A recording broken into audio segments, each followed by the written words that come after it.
11-year-old Maya Rodriguez pressed her nose against the cold airplane window, watching the ground crew scurry around United Airlines Flight 447 like tiny ants. Her heart raced with excitement, not fear.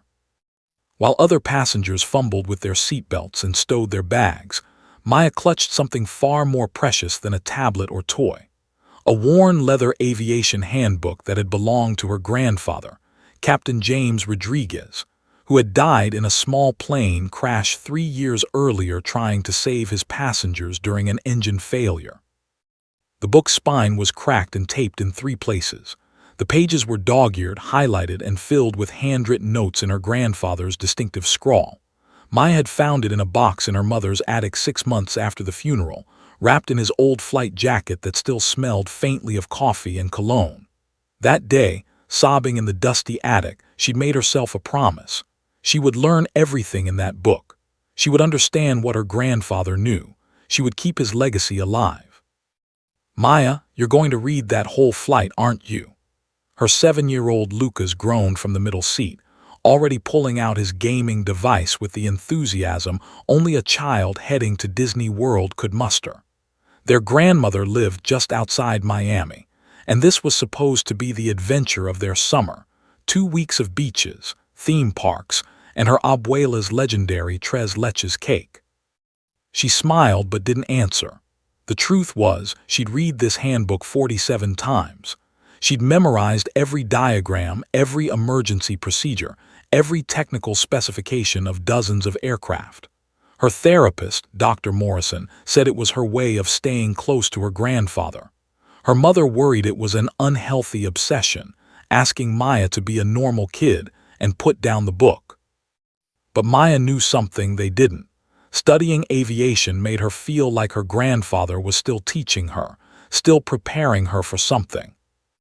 "Ladies and gentlemen, this is Captain Reynolds speaking from the flight deck," a confident voice crackled through the speakers. "We've been cleared for takeoff. Flight time today to Miami will be approximately 3 hours and 20 minutes. Weather looks good, should be a smooth ride. Sit back, relax, and enjoy the flight." Maya's fingers traced over a specific page in the handbook, Chapter 12, Emergency Procedures for Engine Failure. Her grandfather had written in the margins, "Mayabine, if you remember nothing else, remember this. In an emergency, the plane wants to fly. Your job is to help it do what it already knows how to do. Stay calm, trust your training, and never ever give up on your passengers." She'd asked him once when she was only 8 and he was teaching her to identify different aircraft at the airport, "Abuelo, what's the scariest thing about flying?" He'd knelt down to her level, his weathered pilot's hands on her shoulders, and said, "The scariest thing, mi amor, is not the emergencies. It's not the storms or the mechanical failures. The scariest thing is freezing up when people are counting on you. That's why we train. That's why we learn. So when the moment comes, we don't freeze, we fly." The Boeing 777's engines roared to life with a power that Maya could feel in her chest. The massive aircraft rolled backward from the gate, turned, and began its taxi to the runway. Through her window, she watched Denver International Airport slide by, the distinctive white tent-like roof of the terminal, the mountains rising in the distance, the endless Colorado sky stretching above it all. "You know what?" Lucas said, pausing his game. "Mom made me promise to look after you on this trip." He puffed up his chest in mock importance. "Since I'm the man of the family while Dad's on his business trip." Maya laughed and ruffled his hair. "Oh really? You're going to protect me?" "Absolutely, from everything. Strangers, bad airplane food, boring museums Abuela makes us visit." He counted on his fingers. "I got your back, sis." She felt a pang of love for her little brother so intense it almost hurt. "I know you do, buddy, and I've got yours too, always." She had no idea how soon she would need to prove that promise, how much would depend on her keeping him safe when the impossible happened. As the Boeing 777 roared down the Denver runway with 283 souls aboard, Maya whispered the same words her grandfather always said before takeoff: "Blue skis and tailwinds." It was a pilot's blessing, a hope for safe journey, a prayer to the aviation gods. She pressed her hand against the window as the ground dropped away, and Colorado became a patchwork quilt of browns and greens below them. The woman in the aisle seat, a nervous flyer gripping her armrests, glanced at Maya's handbook. "You interested in flying, sweetie?" she asked, her voice tight with anxiety as the plane climbed steeply. "Yes, ma'am. My grandfather was a pilot. I'm going to be one too someday." Maya's voice carried such certainty that the woman's grip on the armrest loosened slightly. "That's wonderful. My father always said pilots were the bravest people in the world." The woman smiled, some of her fear melting away in the face of Maya's enthusiasm. "My abuelo said the same thing, but he also said it's not about being fearless. It's about knowing what to do when you are scared. That's what makes a good pilot." Maya didn't know she was quoting words that would become her mantra in less than 2 hours, words that would be repeated in interviews, documentaries, and aviation schools for years to come. The plane leveled off, and the seatbelt sign dinged off. Flight attendants began moving through the cabin with their beverage carts. Maya ordered orange juice and returned to her book, flipping to a section about the Boeing 777's hydraulic systems. Lucas had his headphones on, completely absorbed in his game. Around them, businessmen opened laptops, families settled in for movies, and an elderly couple across the aisle held hands and dozed peacefully. United Flight 447 cruised smoothly at 35,000 feet, a tiny silver tube carrying ordinary people living ordinary moments. A mother texted her sister about dinner plans. A college student studied for finals. A salesman reviewed his presentation notes. None of them knew that in 97 minutes their ordinary day would become international news. None of them knew that the little girl in seat 24C, nose deep in an old pilot's handbook, was about to become the only thing standing between them and disaster. Maya turned another page and kept reading, her grandfather's words echoing in her mind. "Stay calm, trust your training, and never ever give up on your passengers." She had no idea that in less than 2 hours, she would need every single page of that handbook to survive. She had no idea that her grandfather's legacy wasn't just a book. It was a lifeline that would soon save everyone on board. Most of all, she had no idea that the greatest test of her young life was hurtling toward her at 500 miles per hour, hiding in a mechanical failure that was already beginning, deep in the left engine, where a single cracked turbine blade was starting to come apart. The countdown to crisis had begun. The explosion sounded like the sky itself was tearing apart. One moment, Maya was reading about emergency oxygen systems, her finger tracing a diagram of pressure valves. The next moment, a deafening boom shook the entire aircraft with such violence that her orange juice erupted from her cup like a geyser, spraying across her handbook, her shirt, and the seat in front of her. The Boeing 777 lurched violently to the left, throwing passengers against their seatbelts with bruising force. Screams filled the cabin, primal, terrified sounds that Maya would hear in her nightmares for years to come. Oxygen masks dropped like yellow jellyfish from the ceiling, dangling and swaying as the plane bucked and shuddered. Through her window, Maya saw something that made her blood run cold and her breath catch in her throat. The left engine, massive, powerful, the heart of the aircraft, was disintegrating before her eyes. Pieces of metal, some as large as car doors, were spinning away into the clouds. Flames licked from the engine cowling, bright orange against the blue sky, trailing thick black smoke like a wound bleeding into the heavens. "Oh my God, oh my God, oh my God!"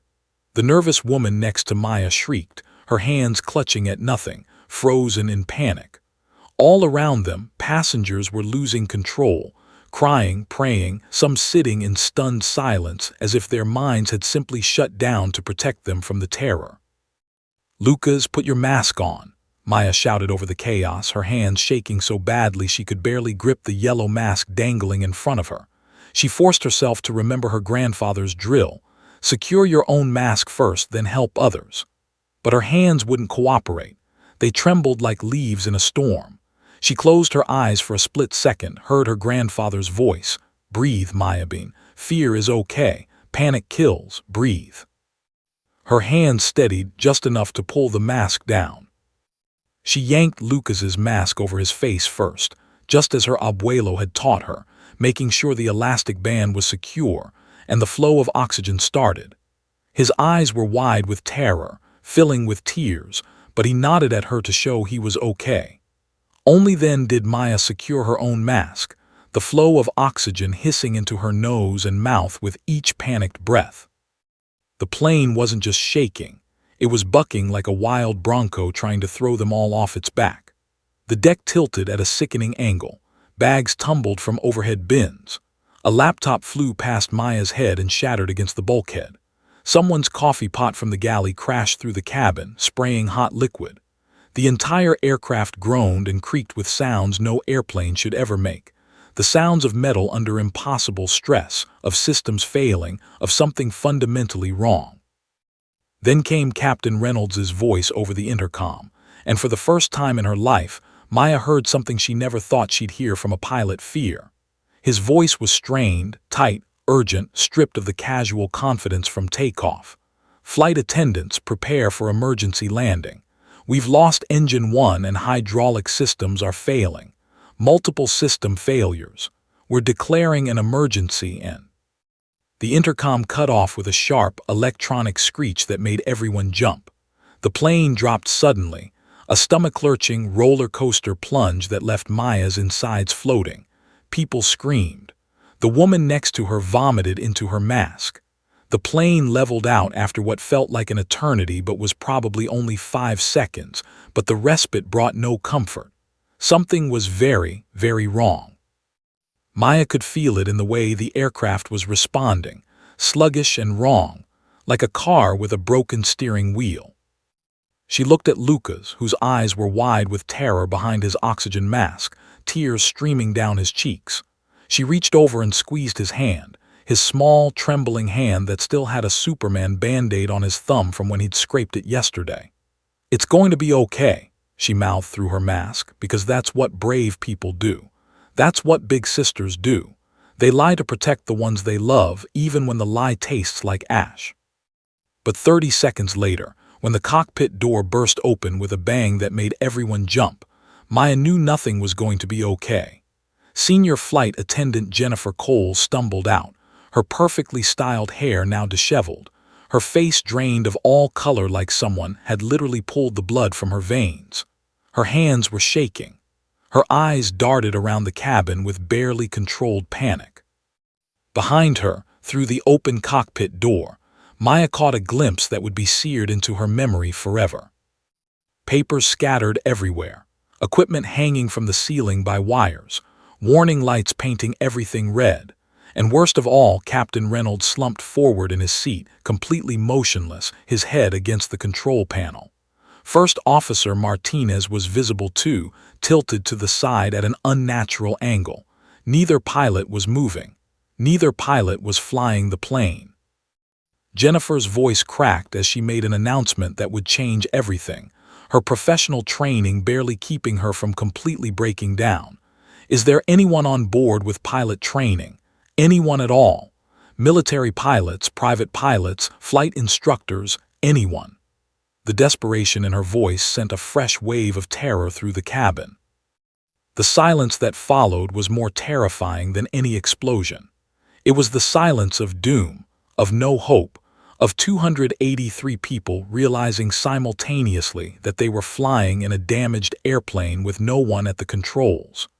The only sounds were the continued alarms from the cockpit, the whoosh of oxygen masks, and scattered sobbing throughout the cabin.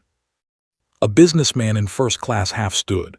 I've flown a Cessna, once, 10 years ago. Does that?" His voice trailed off as he realized how absurd it sounded. Flying a tiny single-engine prop plane a decade ago versus a massive Boeing 777 with multiple catastrophic failures.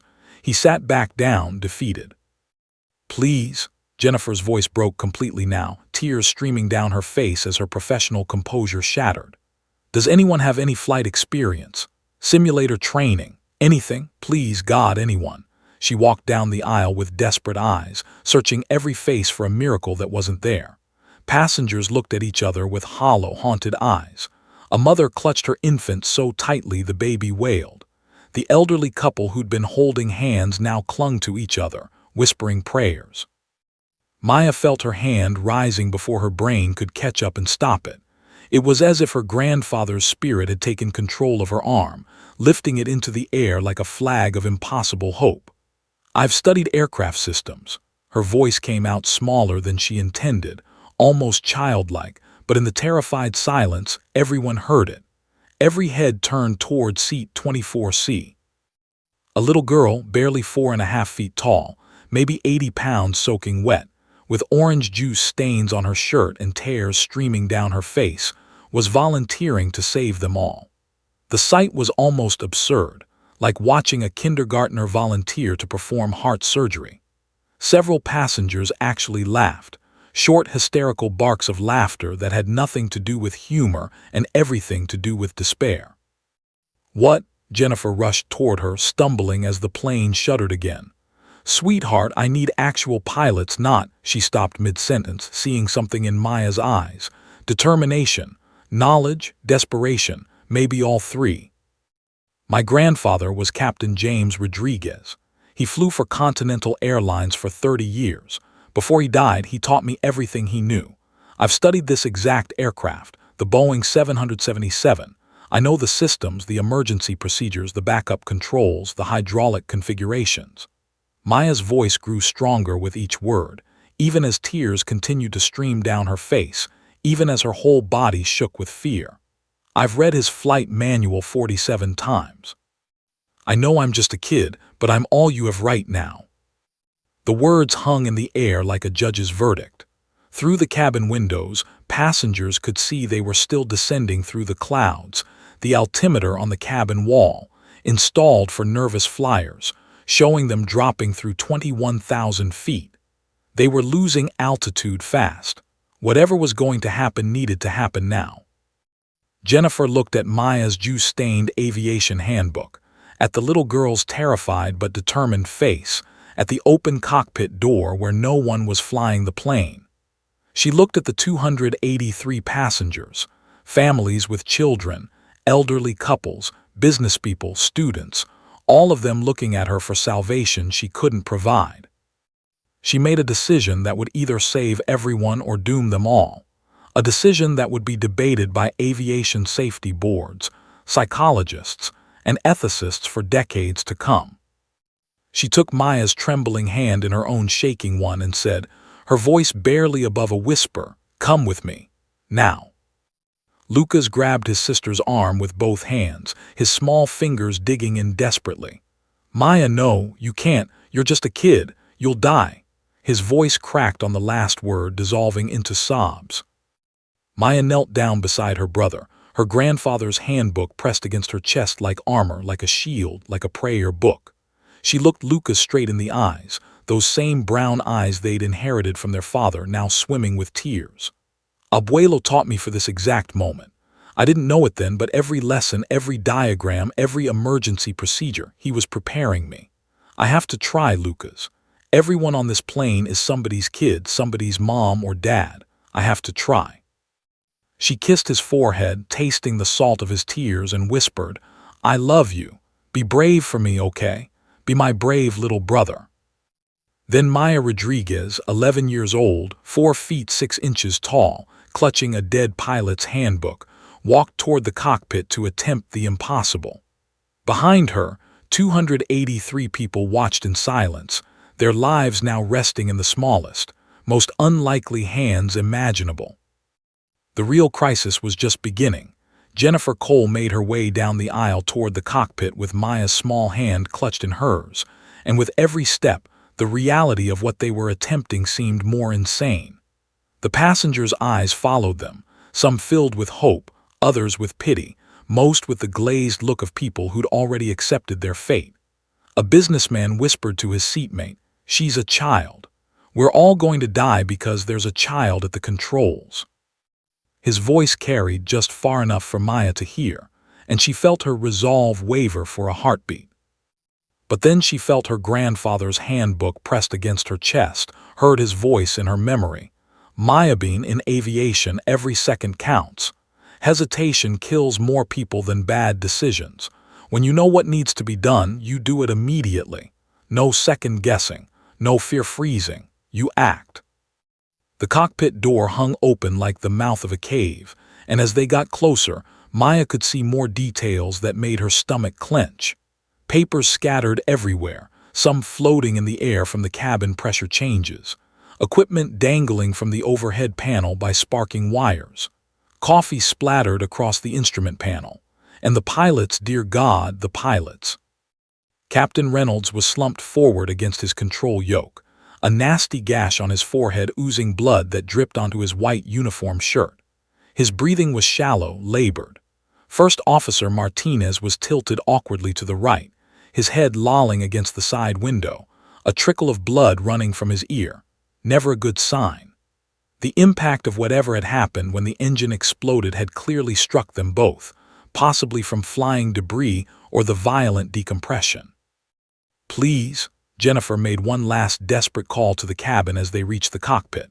"Does anyone have any flight experience? Simulator training? Video games? Anything?" Her voice was raw, breaking, stripped of all professional composure.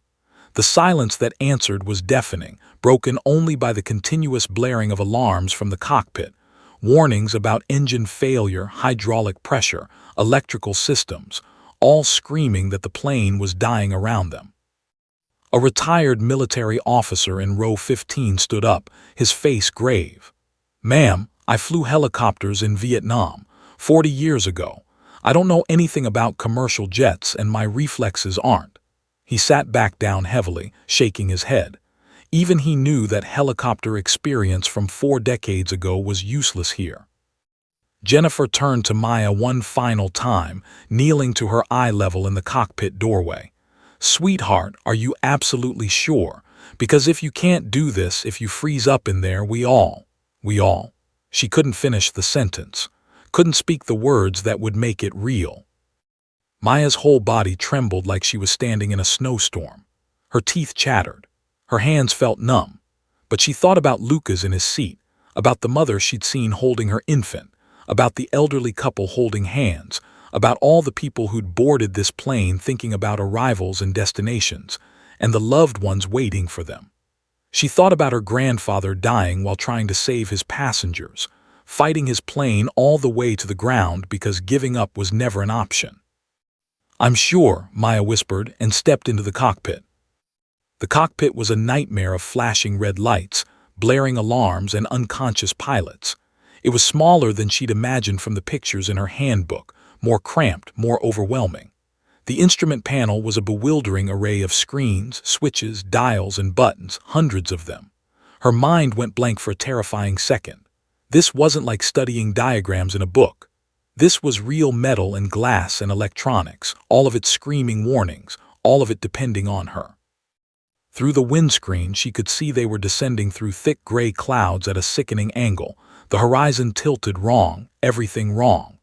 The control yoke in front of the captain's seat was shaking violently on its own, moving back and forth like it was possessed.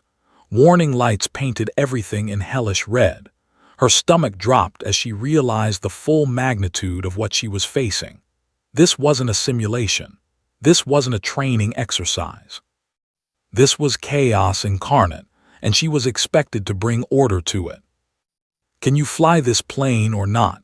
Jennifer demanded, her voice sharp with panic as she tried desperately to revive Captain Reynolds, shaking his shoulder, checking his pulse. Another flight attendant, a young man named Marcus, rushed in behind them and started working on First Officer Martinez, tilting his head back to check his airway. Every instinct in Maya's body screamed at her to run, to hide under her seat, to curl up in a ball and cry for her mother like the 11-year-old child she was.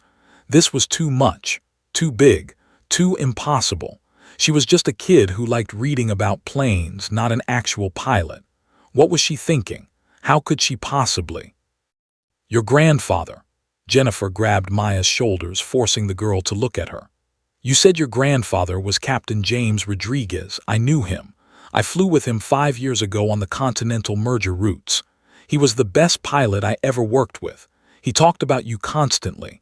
His brilliant granddaughter who could identify any aircraft by sound alone, who memorized emergency procedures for fun, who had the gift. He believed in you, Maya. So right now, I need you to believe in yourself, because we are out of time and out of options. The words cut through Maya's panic like a blade through fog. Her grandfather had talked about her, had believed in her, had prepared her, knowingly or not, for exactly this moment. She looked at his handbook, still clutched in her juice-sticky hands, and made a choice. She could die as a frightened child, or she could die trying to save everyone. Either way, she refused to let her grandfather down. She climbed into the jump seat behind the pilots, her feet dangling several inches above the rudder pedals she couldn't even reach. Her small hands found the radio controls, exactly where the handbook's diagram showed they would be. She pressed the transmit button, and for a moment her voice caught in her throat. Then she forced it out. Denver Center, this is United 447. We need help. Emergency. Her voice cracked on the last word, sounding exactly like what she was, a terrified child in over her head. Static crackled back through the speakers, loud in the confined cockpit. United 447, Denver Center. Say your emergency and souls on board. The air traffic controller's voice was calm, routine, expecting to hear about a medical emergency or maybe a pressurization issue. Nothing could have prepared him for what came next. Maya's throat tightened. She tried to speak but couldn't. She looked at the unconscious pilots, at Jennifer's terrified face, at the instruments showing them descending through 17,000 feet. She thought about Lucas, about everyone counting on her. She took one deep breath through her oxygen mask and spoke the words that would change everything. Both pilots are unconscious. Engine 1 is destroyed. We're losing altitude. Hydraulic systems are failing. And she closed her eyes, fighting back tears. The person talking to you is 11 years old. I'm the only one on board who knows anything about flying this aircraft. Please help us, please. The radio went silent for what felt like an eternity. Maya counted the seconds, each one an agony of waiting. 1, 2, 3, 4.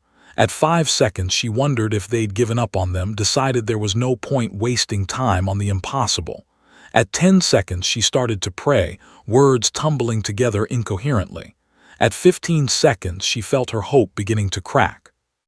Then at 18 seconds, though it felt like 18 hours, a calm male voice crackled through the speakers, and in that voice was something Maya desperately needed to hear. Certainty, competence, and the absolute refusal to panic. United 447, this is Denver Center, Controller David Chen. I copy your situation. First, I need you to take a deep breath, okay? Can you do that for me? His tone was gentle but firm, the voice of someone who was going to fix this, who wasn't going to let her fall. Maya gulped air. Okay. Good, that's really good. Now what's your name, sweetheart? Maya Rodriguez. Okay, Maya, I'm David. I'm going to help you do something incredible today. I'm going to help you save everyone on that plane, and we're going to do it together, one step at a time. But first, I need you to tell me what you can see on the instruments in front of you. Can you describe what you're looking at? Maya scanned the dizzying array of screens, dials, and switches. For a moment, they were just a blur of incomprehensible data. Then her grandfather's training kicked in, and the chaos began to organize itself into meaningful information. She recognized the primary flight display, the navigation display, the engine instruments. Altimeter shows 16,000 feet and we're still dropping. The vertical speed indicator shows we're descending at 1,800 feet per minute. Airspeed is 340 knots. The attitude indicator shows we're in a left bank. She squinted at the angle, maybe 15 degrees. The engine display shows engine 1 is completely offline. Engine 2 is running but showing yellow caution lights. Hydraulic pressure indicators are. They're mostly yellow and red. She rattled off the numbers exactly as her grandfather had drilled into her during their airport visits, when he'd quiz her on instrument readings, making it into a game. If you can read the instruments, you can understand what the plane is telling you, he'd always said. The plane always tells you the truth. You just have to listen. There was a pause on the radio, and when David's voice came back, there was a note of genuine amazement in it that he couldn't quite hide. Maya, that's perfect. That's exactly what I needed to hear. You're going to be my eyes and ears up there. You're going to be my partner in this. Are you ready to save everyone on that plane? She looked back through the cockpit door at the cabin full of terrified faces, at Lucas watching her with faith she didn't deserve, at families clutching each other, at strangers who'd become bonded by shared terror. She thought about her grandfather, about every lesson, about the handbook in her lap that felt like his hand on her shoulder. I don't have a choice, she whispered, her voice small but determined. Then let's get started, David said.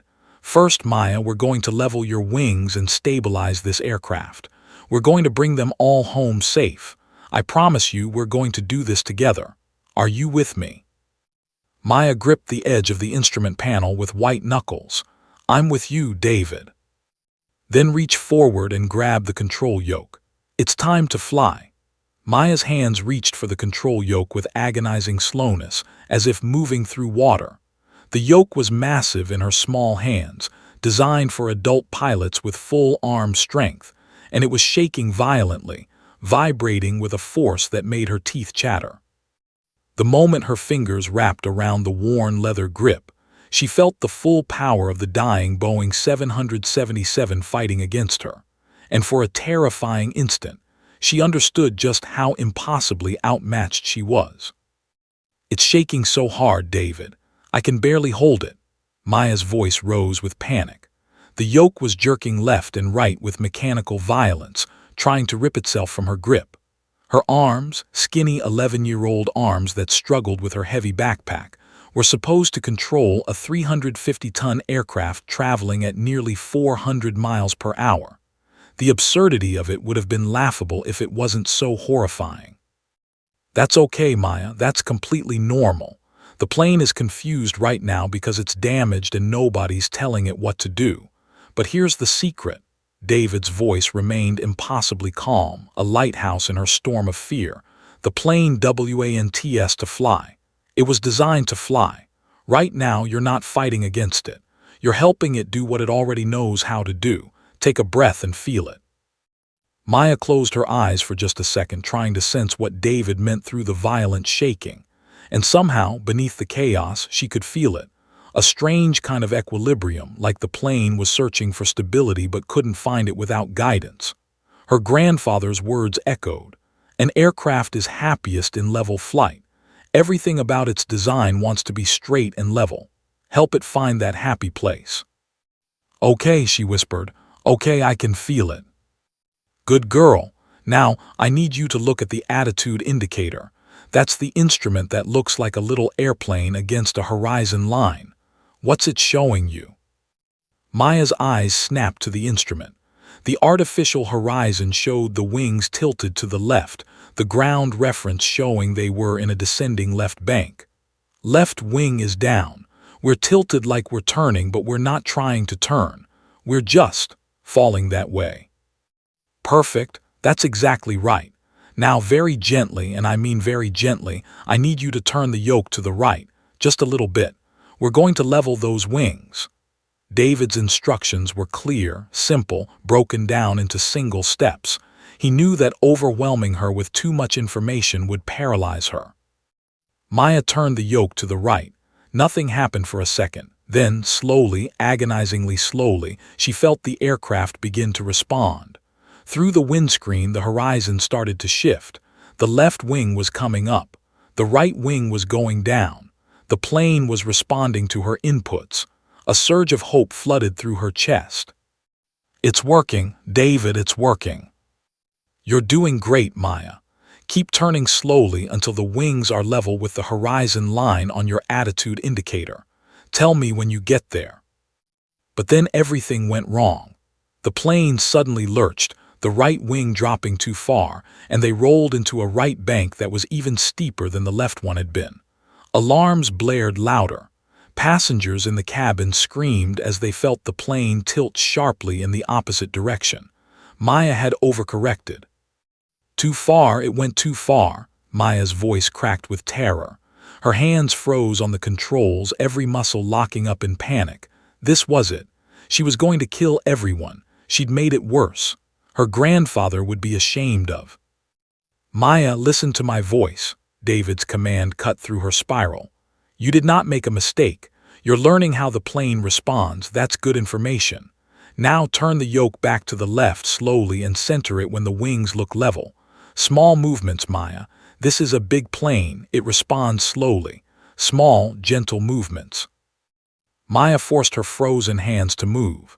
She turned the yoke back to the left, watching the attitude indicator like her life depended on it, because it did, along with 282 others. The horizon line shifted. The wings came back toward level. She centered the yoke when the wings looked even, and miraculously the plane began to stabilize. The violent shaking lessened. The horrible tilting sensation eased. I've got it level, Maya shouted, hardly believing her own words. That's my girl. Now hold it steady right there. You've just taken control of a Boeing 777, Maya. Do you understand how amazing that is? David's voice was thick with emotion he was trying to hide, but Maya could hear it, the crack of pride, of disbelief, of hope. Behind her, Jennifer had been working frantically on Captain Reynolds. I've got a pulse. He's breathing, she called out. She moved to First Officer Martinez, checking his vital signs. Marcus, the other flight attendant, had managed to get Martinez into a slightly more upright position. The first officer's eyes suddenly fluttered open, unfocused and confused. What? Where? Martinez mumbled, his words slurred like he was drunk. Blood continued to trickle from his ear, a sign of serious head trauma. His eyes couldn't seem to focus on any one thing. You're injured, Jennifer said urgently, leaning close to his face. There's a child flying the plane. Can you help her? Can you take over? Martinez's eyes swam as he tried to process this information. He looked forward at the instruments, at the small girl standing between the pilot's seats with her hands locked on the yoke, at the chaos of warning lights. He tried to reach for his own controls, but his arm wouldn't cooperate properly. It moved in jerky, uncoordinated motions. He tried to sit up straighter and nearly blacked out, his head lolling forward. Can't, head injury, vision blurry, seeing double, he gasped, fighting to stay conscious. Check the instruments. Is she holding it steady? Jennifer looked at the instruments she barely understood. The horizon thing looks level. The altitude stopped dropping as fast. Martinez's eyes struggled to focus on Maya. Good, that's good, keep doing, exactly what you're doing. Each word seemed to cost him tremendous effort. You're doing good, kid, real good, just keep listening to Tower. Then his eyes rolled back and he slumped again, unconscious. Jennifer checked his pulse, still there but weak. She looked at Maya with eyes that said everything, you're all we have. There is no backup, no safety net, just you. Maya, what's your altitude now? David's voice brought her back to focus. She glanced at the altimeter, her heart still pounding. We're at 14,200 feet. We're still going down, but slower. The vertical speed shows 800 feet per minute descent. That's much better, but we need to stop that descent completely. We need to level off. To do that, you're going to need to add some power and pull back very gently on the yoke. But first, I need to know something important. Look at your throttle levers. They should be between the two pilot seats. There should be two of them. What position are they in? Maya looked down at the throttle quadrant. Two large levers marked with the engine numbers. The left one, engine 1, is pulled all the way back. The right one is about halfway. Perfect. The left one is back because that engine is destroyed. The right one at halfway is giving you power from your only working engine. I need you to slowly, and I mean slowly, push that right throttle forward. We need more power to stop your descent. Push it forward about 2 inches and tell me what happens. Maya's right hand released the yoke, causing it to shake more violently and making her heart lurch and grab the throttle. It was cold, metallic, and had a satisfying weight to it. She pushed it forward 2 inches. The engine noise increased, a rising whine that she could feel through the airframe. The plane began to level out, the descent rate decreasing on the vertical speed indicator. Descent is slowing, 600 feet per minute, 400, 200. Maya watched the numbers with desperate hope. Good, now very gently pull back on the yoke, just a tiny bit. We want the nose to come up just a degree or two. Maya pulled back on the yoke with both hands. The nose of the plane rose slowly in the windscreen. The altimeter's descent began to slow even more. Then, miraculously, impossibly, it stabilized.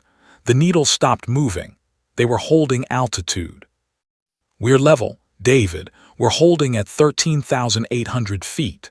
Maya could barely believe the words coming out of her own mouth. In the Denver control room, David Chen turned to the emergency team assembled behind him.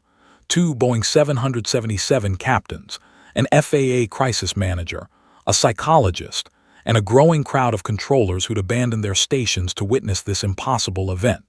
His face was streaked with tears he didn't bother to hide. "She's got it stabilized," he said, his voice breaking. "This 11-year-old girl just saved a 777 from an uncontrolled descent." One of the Boeing captains, a grizzled veteran with 30 years and 20,000 flight hours, shook his head in disbelief. "I've never seen anything like this. Never even heard of anything like this. That child just did something most experienced pilots would fail at." David turned back to his microphone, wiping his eyes. "Maya, you just did something incredible. You've stabilized the aircraft. You've stopped the descent. You've taken control. Your grandfather is watching you right now, and I promise you, he's so proud he can barely stand it." Maya's hands ached from gripping the controls. Her arms burned from the constant pressure. Sweat dripped down her face despite the cool cockpit air. But she'd done it. She'd actually done it. "What's next, David?" she asked, her voice small but determined. David looked at the radar screen showing the massive storm system ahead, at the fuel calculations showing maybe 60 minutes of flight time remaining, at the damage reports that indicated multiple critical systems were failing. What was next was the hardest part, somehow getting this child to land a crippled jumbo jet that she could barely control. "Now, Maya," he said slowly, "now we figure out how to bring you home." At Denver Center, David Chen's hands moved across his radar console while simultaneously coordinating the biggest aviation emergency response in recent history. Within 90 seconds of Maya's first radio call, he triggered every emergency protocol available. Now, his supervisor had assembled an emergency team that included 2 active Boeing 777 captains pulled from flights about to depart, an FAA crisis manager rushing from downtown Denver, a psychologist specializing in child trauma and stress management, and a direct satellite link to Boeing's emergency engineering team in Seattle. "Maya, I need you to hold that altitude steady while we figure some things out up here. You're doing perfect. Just keep doing exactly what you're doing." David kept his voice calm and encouraging while frantically typing notes to his supervisor. "Need full damage assessment. Fuel status critical. Child pilot holding steady but we're on BORROWED time." "David," Maya's small voice crackled through. "My arms are getting really tired. It's hard to hold the controls steady. They keep wanting to shake." One of the Boeing 777 captains, Captain Elena Rodriguez, no relation to Maya, leaned into David's microphone. "Maya, this is Captain Rodriguez. I'm a 777 pilot and I'm here to help David help you. It's completely normal for your arms to get tired. That plane weighs as much as 50 school buses and you're doing the job of 2 full-grown pilots. Here's what I want you to do. Rest your elbows on your knees if you can. Let your body weight help hold the controls. Save your strength because we're going to need it later." Maya adjusted her position, bracing her elbows against her legs. It helped, taking some of the strain off her burning shoulders. That's better, thank you. Good girl. Now, David's going to ask you some questions about your instruments. I need you to be very specific with your answers, okay? We're trying to figure out exactly what's broken and what's still working. David pulled up his emergency checklist. Maya, I need you to look at the overhead panel above the pilots. There should be a section labeled hydraulics. Tell me what lights you see, what colors, and what they say. Maya stood on her tiptoes, still keeping one hand on the shaking yoke, and scanned the overhead panel. It was a bewildering array of switches, buttons, and indicator lights. She found the hydraulics section and her heart sank. I see. Left system is all yellow and red lights. Center system has some blue lights and some yellow. Right system is all yellow lights. Is that bad? The Boeing captain next to David went pale. That's catastrophic.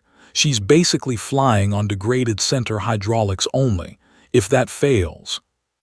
It won't fail, David cut him off sharply, then returned to the microphone with forced calm. Maya, that's good information. That tells us you have limited hydraulic power, which explains why the controls feel so heavy. But you still have some hydraulic power, which means you can still fly the plane. Now, I need to know about fuel. Can you find the fuel gauges on the center display screen? Maya's eyes scanned the screens until she found what she was looking for. 2 digital displays showing fuel quantities. Left tank shows 14,300 pounds, kilograms. Right tank shows 14,100.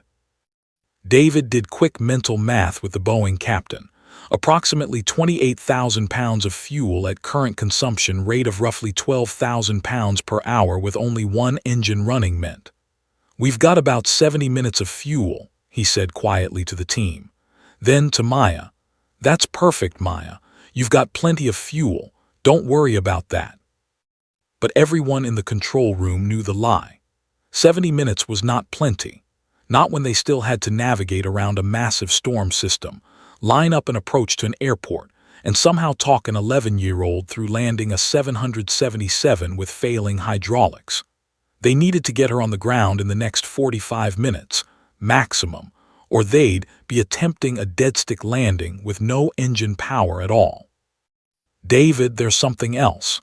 Maya's voice had a new edge of fear. I can see through the windscreen. There are really dark clouds ahead, really, really dark, with lightning. The storm system. David pulled up the weather radar overlay on his screen and felt his stomach drop. The system had grown even larger than predicted, a massive rotating complex of severe thunderstorms stretching across their entire flight path. Under normal circumstances, with full hydraulic control and 2 engines, they'd simply request a deviation around it. But with Maya's limited control authority and single engine, flying through severe turbulence could rip the damaged plane apart. We see it too, Maya.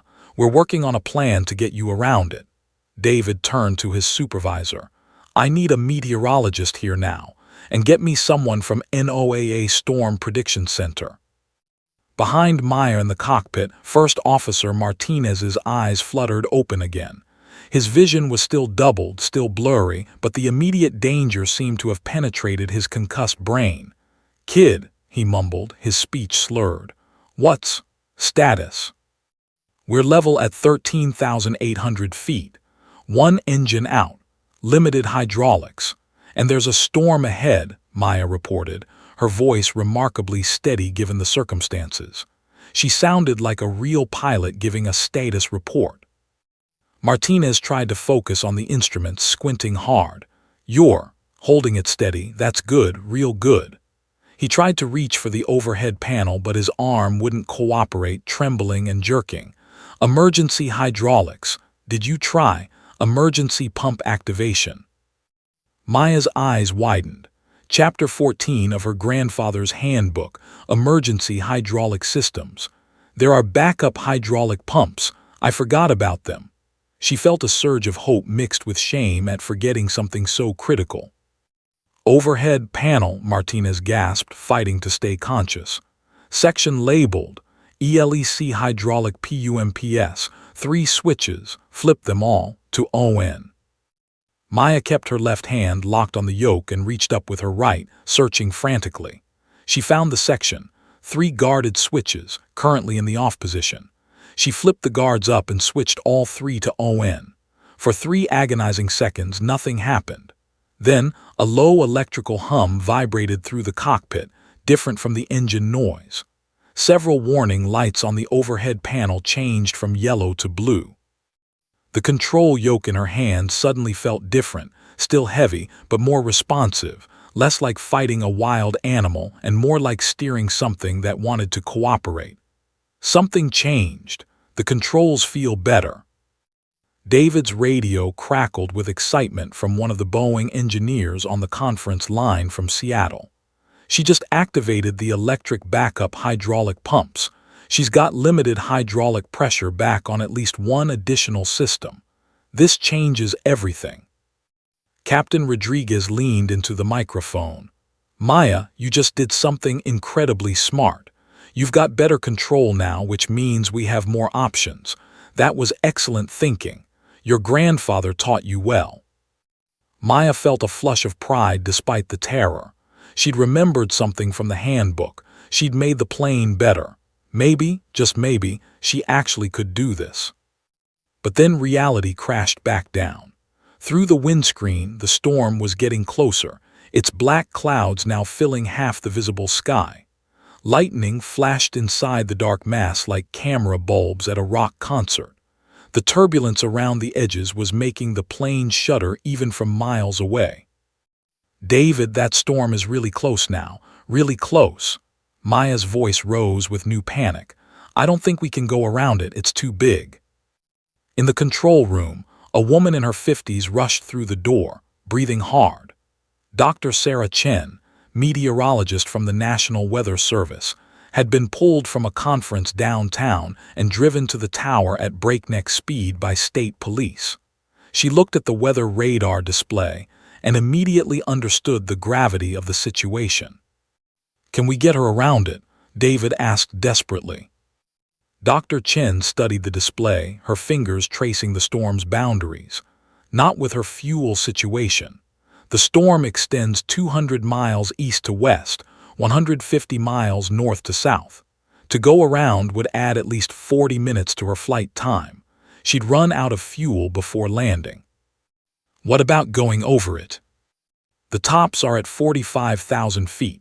She'd need pressurization, full hydraulic control, and both engines to climb that high. She has none of those things. Dr. Chen bit her lip, thinking. But wait, I've been tracking this system for a research project. There's a gap, a corridor between the main rotating supercell and the southern squall line.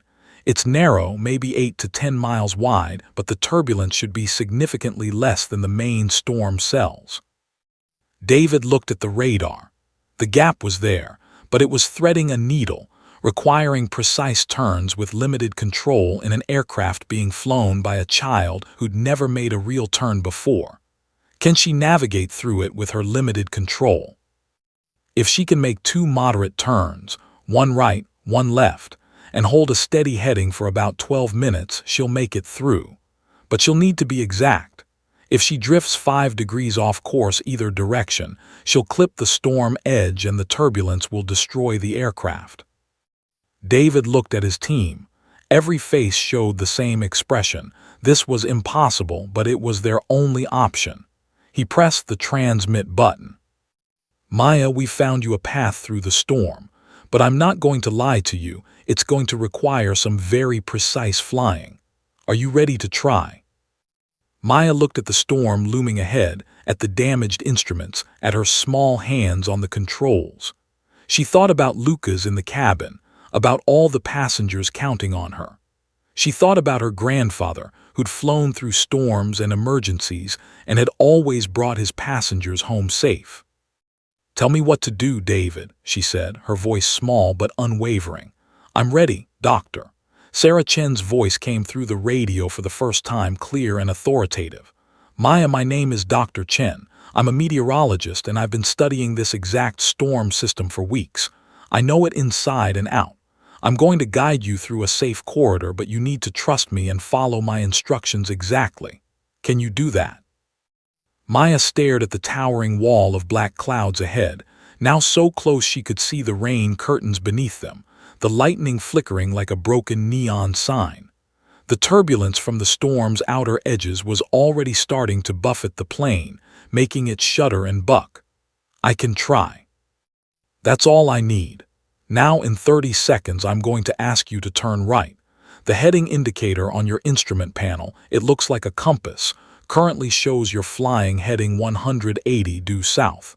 I need you to turn to heading 195. That's 15 degrees to the right. Do you see the heading indicator?" Maya scanned the instruments and found it, a circular display showing 180 at the top. "I see it." "Good. When I say turn, you're going to slowly turn the yoke to the right, just like you did before, to level the wings, and watch that heading number change. When it gets to 195, you're going to center the yoke and hold it steady. The turn needs to be smooth and gentle because with your limited hydraulics, if you turn too sharply, you might not be able to stop the turn. Understand?" Yes, Maya's mouth was dry. Her hands were slick with sweat on the yoke. David's voice cut in. "Maya, I want you to take 3 deep breaths before you start this turn. Nice and slow. Calm your heartbeat. Clear your mind, just like your grandfather would have done." Maya breathed in slowly through her nose, out through her mouth. Once, twice, 3 times. The panic receded just enough for her to think clearly. She gripped the yoke with renewed focus.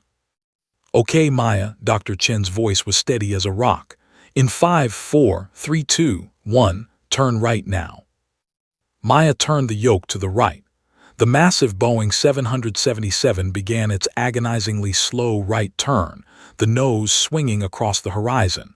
She watched the heading indicator, 181, 183, 185. The plane was turning, but sluggishly, fighting her every inch of the way. "Keep it turning, Maya. Nice and steady," Dr. Chen coached. "You're doing perfect." 187, 189, 191. The storm was rotating slowly in the windscreen as they turned. Maya could see the gap now, a lighter band of gray clouds between 2 massive black towers of thunderstorms.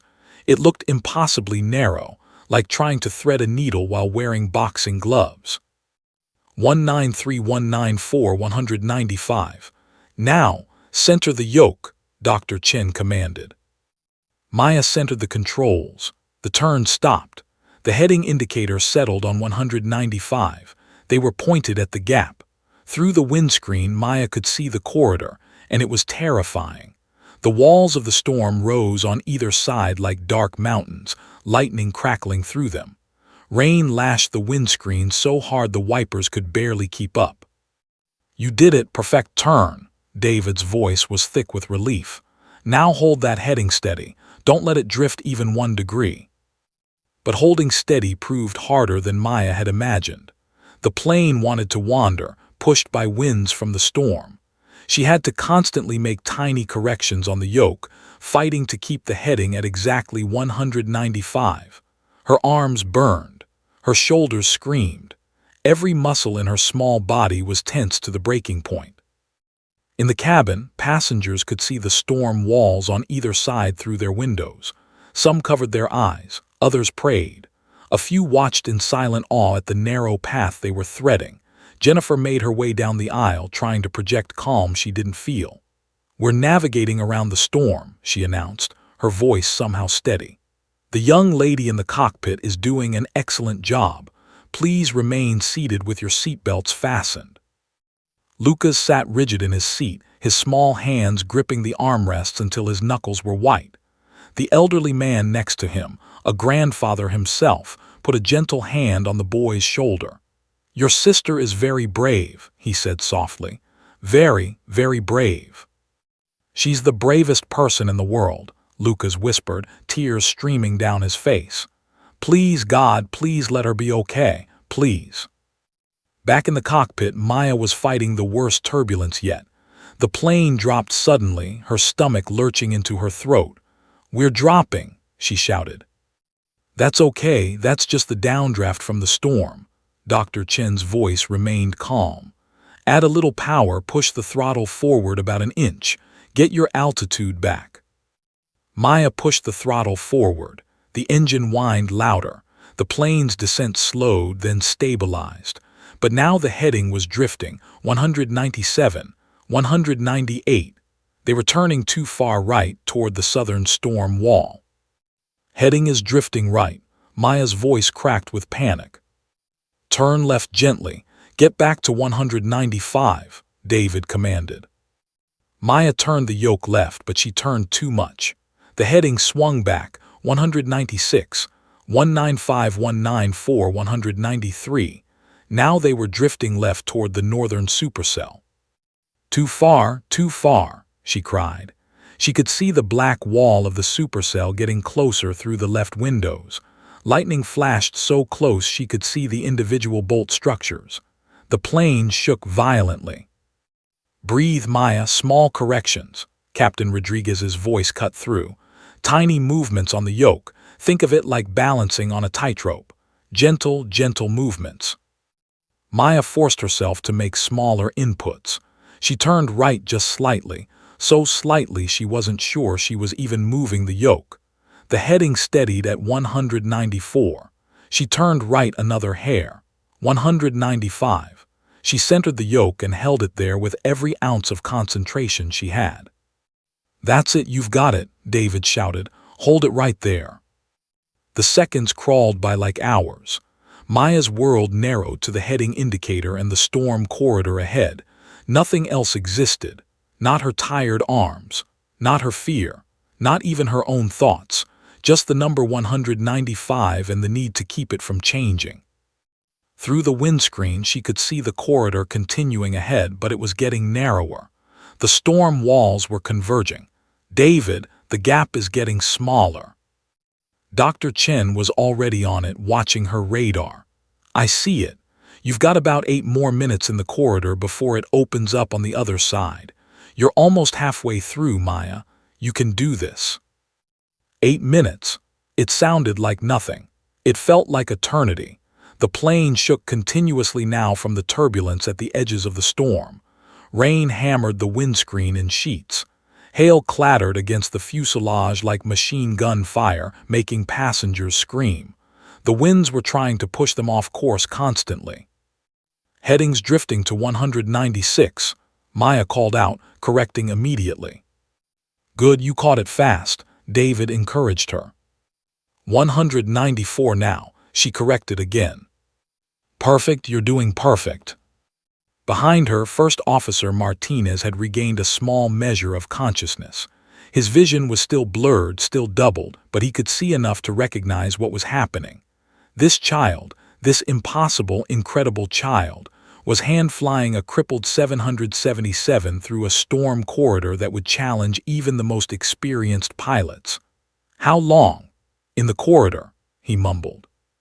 About 6 more minutes, Jennifer answered, checking her watch with trembling hands. She's doing what I couldn't do, Martinez whispered, his voice filled with wonder and shame and all mixed together. She's saving us all. Maya didn't hear him. She was too focused on the heading indicator, on the throttle position, on the artificial horizon. Her grandfather's voice echoed in her memory. Flying is 99% boredom and 1% sheer terror. The trick is staying calm during the terror so you can think clearly enough to survive it. This was the terror. This was the 1%, and somehow, impossibly, she was staying calm enough to survive it. 5 minutes to clear air, Dr. Chen announced. You're doing amazing, Maya.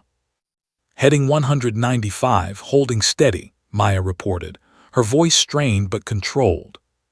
4 minutes. Lightning flashed on both sides simultaneously, so bright it lit up the entire cockpit. Thunder shook the airframe. Several passengers screamed, but Maya held the heading. 3 minutes, you're almost there, sweetheart. The gap ahead was definitely getting wider now. Maya could see clearer sky beyond the corridor, lighter clouds that meant they were almost through. 2 minutes. Maya's arms were numb. She couldn't feel her fingers anymore. Her back was a solid column of pain, but she held that heading as if her hands were welded to the yoke. 1 minute, you're almost clear.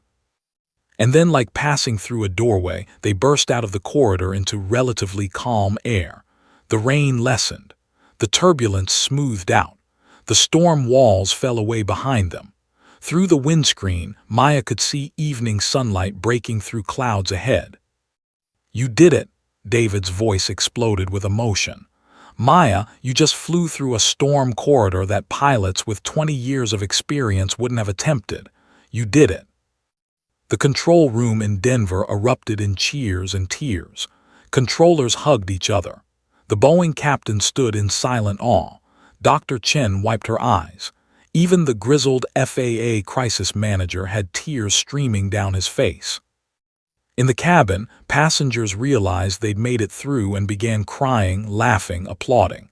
Jennifer collapsed into a seat, her whole body shaking with relief. Lucas unbuckled and tried to run to the cockpit before the elderly gentleman gently stopped him. She needs to concentrate, son. She's not done yet. Because she wasn't done. Maya knew it. David knew it. Everyone knew it.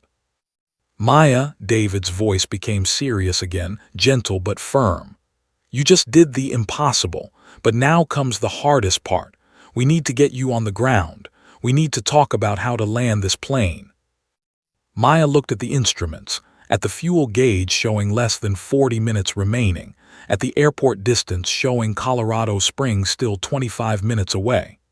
She thought about everything she just survived: the engine explosion, the unconscious pilots, the descent, the storm corridor. And now she had to land a Boeing 777. I'm ready, David, she said, her voice barely above a whisper. Tell me how to bring everyone home. Springs Airport had transformed into a scene from a disaster movie. Every emergency vehicle in the city, fire trucks, ambulances, police cars, even military vehicles from nearby Fort Carson, lined both sides of runway 35. Our foam trucks were positioned at intervals, ready to spray fire-suppressing chemicals. Medical helicopters sat on standby at the airport's edge. News crews had been forcibly pushed back behind barriers 2 miles away, their telephoto lenses trained on the sky. The governor of Colorado was on a phone call with the president. The FAA had cleared all airspace within a 100-mile radius. Nothing was flying except United Flight 447 and the fate of everyone aboard. In the control tower, Maya's mother, Maria Rodriguez, stood pressed against the glass with both hands, her knuckles white, her face streaked with tears that wouldn't stop flowing. A state trooper had picked her up from her office 40 minutes ago, lights and sirens all the way, the officer saying only, "Your daughter's plane is in trouble. They need you at the airport." She'd arrived to find her worst nightmare unfolding on radar screens and radio transmissions. Her baby girl was flying a dying airplane through a storm, and there was nothing Maria could do but watch and pray. "That's my little girl," she whispered to no one in particular, her voice breaking. "That's my Maya. She's only 11. She's supposed to be doing homework and playing with friends, not this. Dear God, not this." The tower supervisor, a kind woman named Patricia, put an arm around Maria's shoulders. "Your daughter is extraordinary, Mrs. Rodriguez. She's doing things that shouldn't be possible. She's a hero." "I don't want her to be a hero," Maria sobbed. "I just want her to live. I want her to land safely and come home and be my little girl again." David Chen's voice crackled through the tower speakers as he communicated with Maya. "Okay, Maya, listen carefully. Colorado Springs Airport is now 22 minutes ahead of you. We're going to start setting up for your landing approach. The first thing we need to do is start descending from your current altitude of 13,800 feet down to 7,000 feet, which is the pattern altitude for the airport. Are you ready?"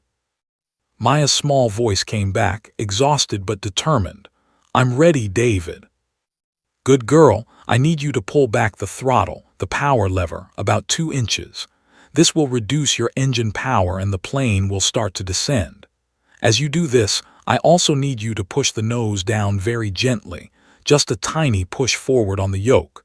We want to descend at about 1,000 feet per minute. Watch your vertical speed indicator. Maya's hands moved to the throttle, pulled it back 2 inches. The engine's whine decreased.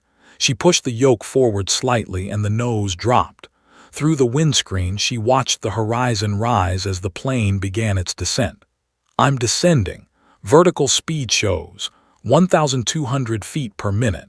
Is that okay? That's perfect. Just hold it steady. David turned to Captain Rodriguez next to him. Walk me through the approach setup. What does she need to do?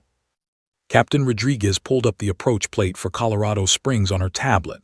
A technical diagram showing the precise path an aircraft needs to follow to safely land on runway 35R. She needs to intercept the localizer, the electronic guidance beam that'll help her line up with the runway center line. Then she needs to follow the glide slope down. But David, Elena's voice dropped to a whisper. With her limited hydraulics, she won't have autopilot. She'll have to hand fly the entire approach. And the landing itself. I know, David said quietly, one step at a time. Maya, David continued on the radio, you're doing great with the descent.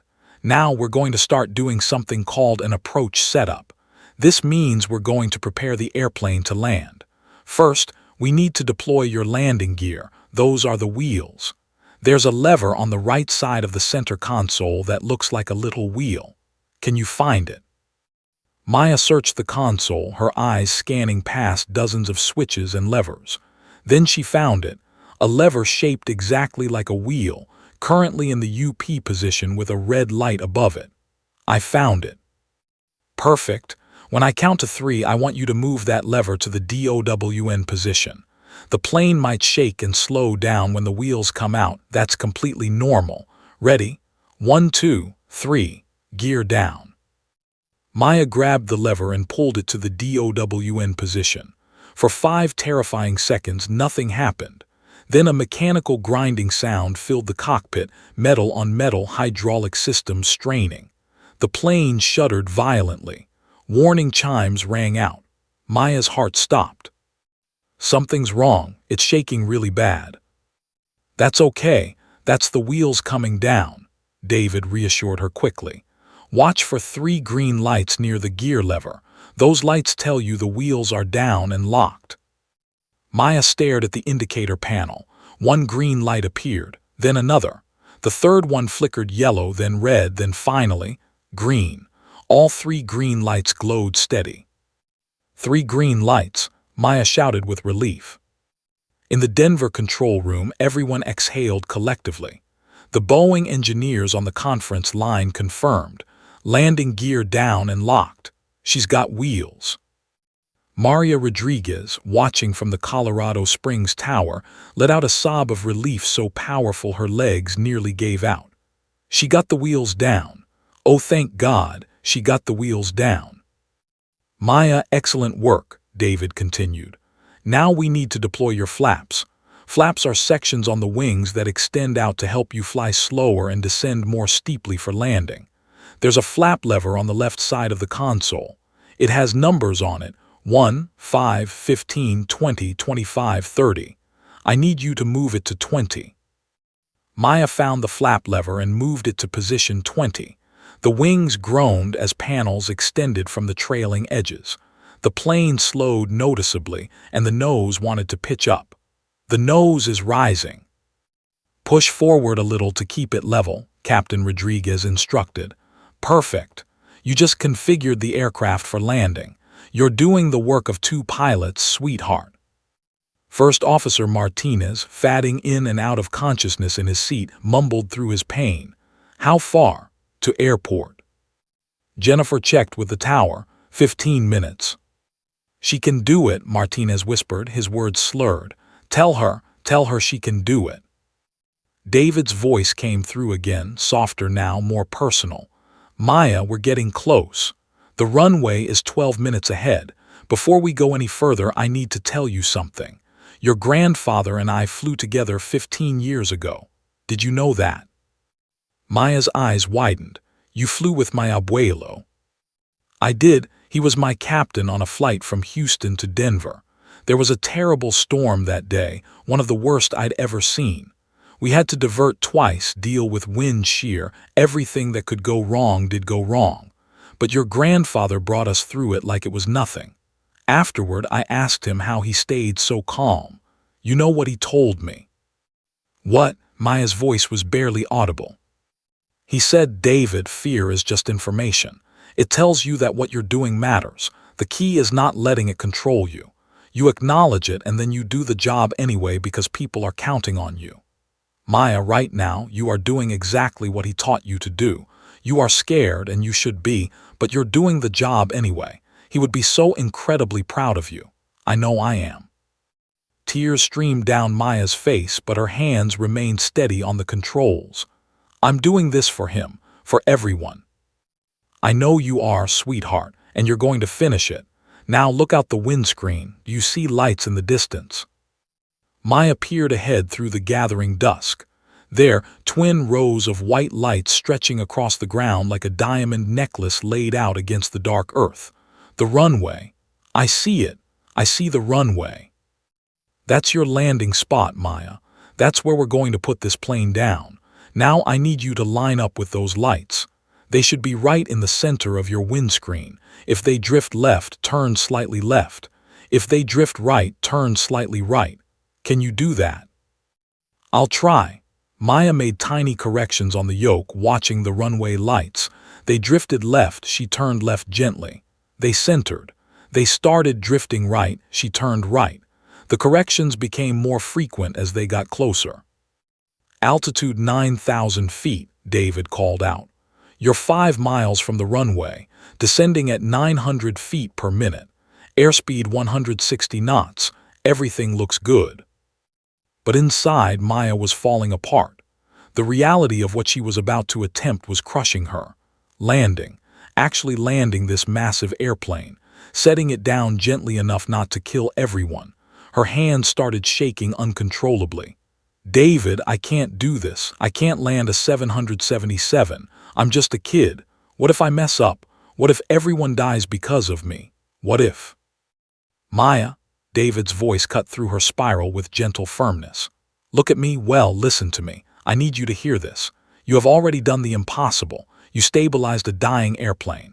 You hand flew through a storm corridor. You deployed landing gear and flaps. You have done things that pilots with decades of experience would have failed at.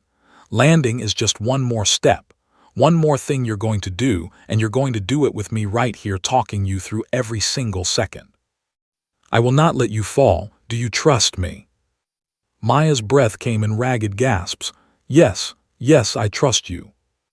Then let's land this plane. Altitude 6,000 feet, 3 miles out. You're lined up perfectly with the runway. I need you to reduce power a little more, pull back the throttle 1 more inch. Maya pulled back. The descent rate increased slightly. Perfect. Now, Maya, this is very important. In about 90 seconds, when we're very close to the ground, I'm going to tell you to do something called a flare. That means pulling back gently on the yoke to lift the nose. This will make the back wheels touch down first, nice and soft. But I'll tell you exactly when. For now, just hold this descent steady. Altitude 3,000 feet, 1 mile out. The runway was huge in the windscreen now, filling Maya's entire vision. She could see individual lights, painted markings, emergency vehicles lined up like toys. In the Colorado Springs Tower, Maria Rodriguez gripped Patricia's hand so tightly it hurt. Come on, baby. Come on, Maya. You can do this. Altitude 1,000 feet, half mile out. David's voice remained steady as bedrock. You're doing perfect, Maya. Hold it steady. Maya could see the ground now, see buildings and roads and trees. Everything was rushing up at them at terrifying speed. 500 feet. Her heart hammered so hard she thought it might burst. 300 feet. She could see individual people on the ground, vehicles, foam trucks. 100 feet. Flare, pull back now, David commanded. Maya pulled back on the yoke with every ounce of strength she had left. The nose of the Boeing 777 lifted as Maya pulled back on the yoke with every ounce of strength remaining in her exhausted arms. For one heart-stopping moment, the plane seemed to float, suspended between sky and earth, between disaster and salvation. Through the windscreen, the runway lights blurred into streaks. The ground rushed up impossibly fast, too fast, Maya thought with terror, a gray ribbon of concrete reaching up to catch them or crush them. The main landing gear hit the runway with a tremendous bang that shook the entire aircraft like a bomb had exploded underneath them. The impact was violent, jarring, nothing like the smooth landings Maya had experienced as a passenger. Her teeth clacked together. The control yoke tried to rip itself from her hands. Passengers screamed. Overhead bins popped open. A flight attendant fell into a seat. But they were down. The wheels were on the ground. "Hold the nose up, keep pulling back," David's voice cut through the chaos. "Don't let the nose gear touch yet." Maya pulled harder, her arms screaming in protest, every muscle fiber burning. The nose stayed up, 5 seconds, 6 seconds, 7, the plane settling onto its main wheels, decelerating. Then gravity won. The nose gear dropped and hit the runway with another bone-jarring impact. Metal shrieked. Sparks erupted from somewhere beneath them, visible through the cockpit windows like fireworks. "We're bouncing. David, we're bouncing." Maya felt the plane leave the ground again, the nose coming back up. They'd hit so hard they'd bounced back into the air. This was it. This was where everything would fall apart. They were going to flip, cartwheel down the runway, explode into flames. "That's okay. That's normal for a hard landing." David's voice remained impossibly calm, her anchor in the storm. "When you come down again, keep the yoke pulled back. Keep the nose up." The plane dropped again, wham, another tremendous impact. More sparks, more screaming from the cabin. But this time they stayed down. The wheels gripped the runway and held. They were rolling. Fast, too fast, but rolling on the ground, not flying anymore. "Brakes, Maya, I need brakes now." David's urgency finally broke through. Top of the rudder pedals pushed down hard. Maya looked down at the pedals she couldn't even reach while sitting. Without thinking, she dropped to her knees on the cockpit floor, jamming her feet onto the tops of the rudder pedals with all her weight.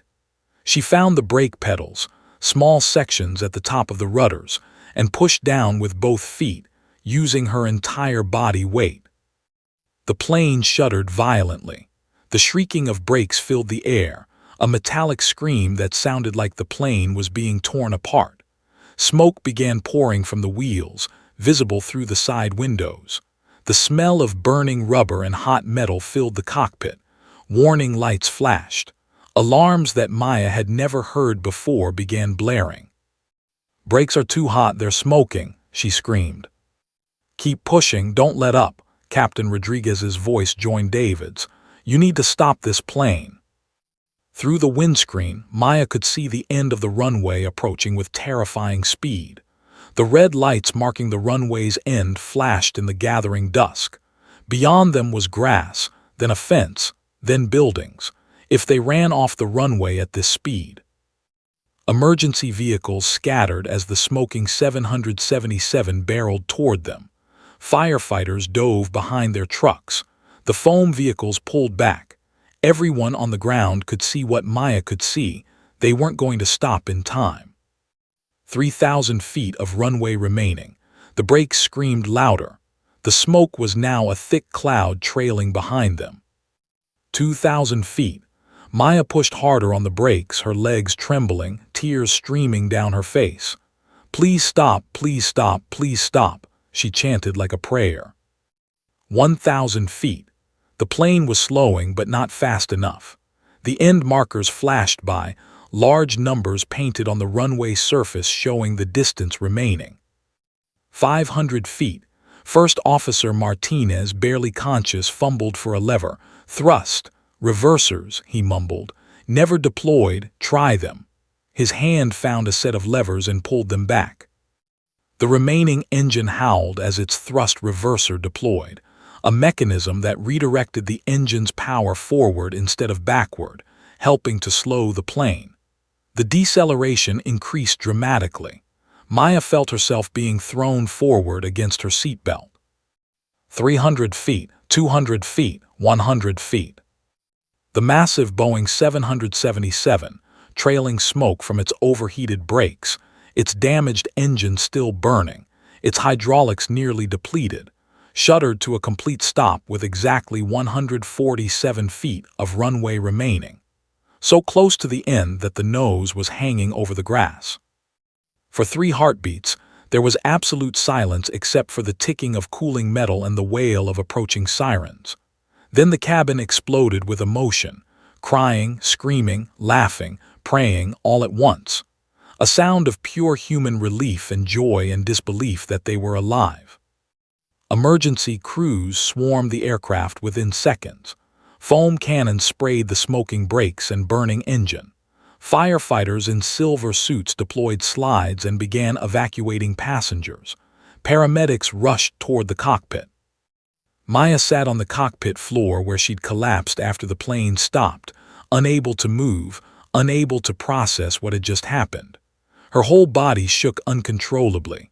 She couldn't feel her arms or legs.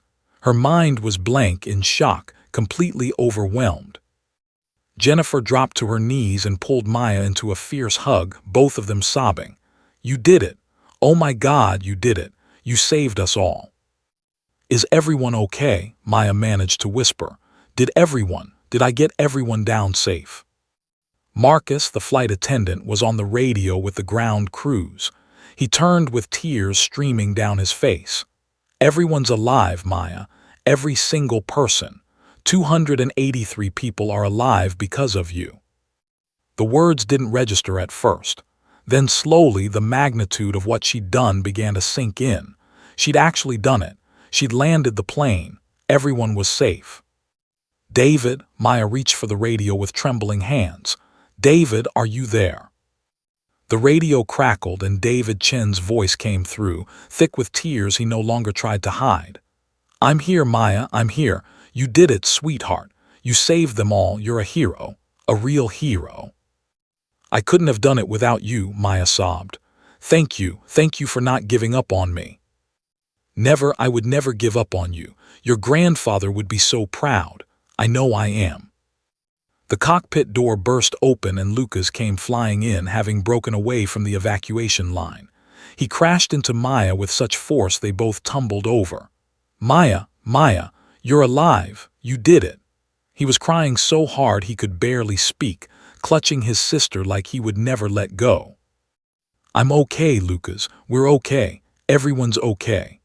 Maya held her little brother, and for the first time in over 2 hours she finally felt safe. Paramedics gently separated them to check Maya for injuries. She had bruises on her chest from the seatbelt. Her hands were covered in blisters from gripping the controls. Her arms would be sore for days, but she was alive and unharmed. Captain Reynolds and First Officer Martinez were carefully extracted from the cockpit on stretchers, both still unconscious but stable. As Maya was helped down the emergency slide, her legs too weak to use the stairs, she saw the scene on the ground. Hundreds of people, firefighters, paramedics, police officers, airport workers, all standing in silence watching her. Then, as if on cue, they began to applaud. The applause grew louder, mixing with cheers and shouts of "hero." And she saved them. And that little girl saved everyone. Maya looked around in stunned disbelief. This couldn't be for her. She was just a kid who liked reading about planes. She was just trying to help. She was just trying not to let her grandfather down. A state trooper's car pulled up with lights flashing. The back door flew open and Maria Rodriguez tumbled out, running across the tarmac with a primal desperation. "Maya, Maya." "Mom!" Maya broke free from the paramedics and ran to her mother. They collided in the middle of the runway, Maria dropping to her knees to clutch both her children, sobbing so hard her whole body shook. "My baby, my brave, brilliant, beautiful baby, you're alive, you're safe. Oh God, you're safe." Maria covered Maya's face with kisses, checking her for injuries, unable to believe her daughter was really there, really okay. "I'm sorry, Mom.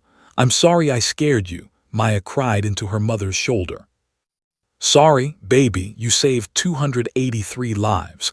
You did something impossible. You're a miracle." Maria held her daughter's face in her hands, looking into those brave brown eyes. "Your grandfather was watching over you today. I know he was." The cameras had found them by then. News helicopters circled overhead despite the no-fly order. Within minutes, footage of the landing was streaming worldwide. Within an hour, 11-year-old hero pilot was trending on every social media platform. Within a day, the story had reached every country on Earth. The president called within hours.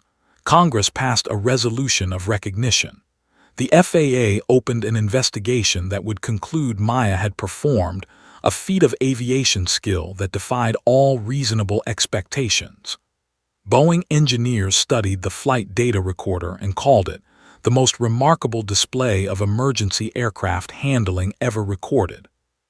3 months later, Maya stood in the White House Rose Garden, wearing her best dress with her grandfather's pilot wings pinned to it. The president himself draped the Civilian Medal of Valor around her neck, the youngest recipient in history. News cameras from 60 countries recorded every moment. "Maya Rodriguez represents the very best of America," the president said in his speech. "Courage in the face of impossible odds, quick thinking under unimaginable pressure, and the determination to save others even at great personal risk. She is a hero in the truest sense of the word." But it was Maya's own words, spoken at the press conference afterward, that would be remembered and quoted for generations. "Everyone keeps calling me a hero, but I don't feel like one.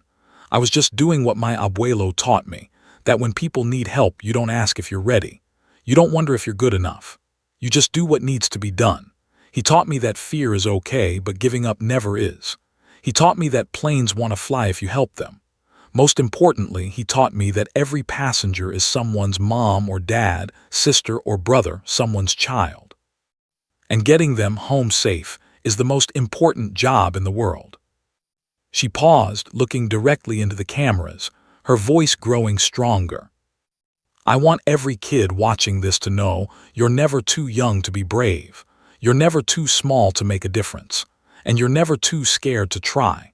If I could do this at 11, imagine what you could do. Don't let anyone tell you that you can't. Don't let fear stop you. And never, ever give up on the people counting on you." She touched her grandfather's wings pinned to her dress. "I'm going to be a pilot, not because of what happened that day, but because my abuelo showed me that aviation isn't just about flying planes. It's about bringing people home to the ones they love. And I'm going to spend my life doing exactly that. I'm going to be the best pilot I can be, to honor him and to honor everyone who believed in me when I had to do the impossible." The room erupted in applause that lasted 5 full minutes. 6 years later, at 17, Maya Rodriguez became the youngest person ever admitted to the United States Air Force Academy. On her first day of actual flight training, her instructor, a crusty colonel with 10,000 flight hours, handed her the controls of a T-6 Texan trainer and said, "Show me what you've got, cadet." Maya's hands found the controls with the confidence of someone who'd flown before, really flown, under conditions that would break most pilots. She ran through her pre-flight checks with practiced ease, started the engine, and taxied to the runway. As she advanced the throttle for takeoff, she whispered the words her grandfather had taught her, the words she'd said on the worst and best day of her life. "Blue skies and tailwinds." The little trainer leaped into the Colorado sky, and Maya Rodriguez, the girl who'd saved 283 lives, who'd done the impossible, who'd proven that heroes come in all sizes, was finally, truly home. In the back seat, the instructor wiped his eyes behind his dark glasses and thought about the extraordinary young woman flying his aircraft. He'd read her file.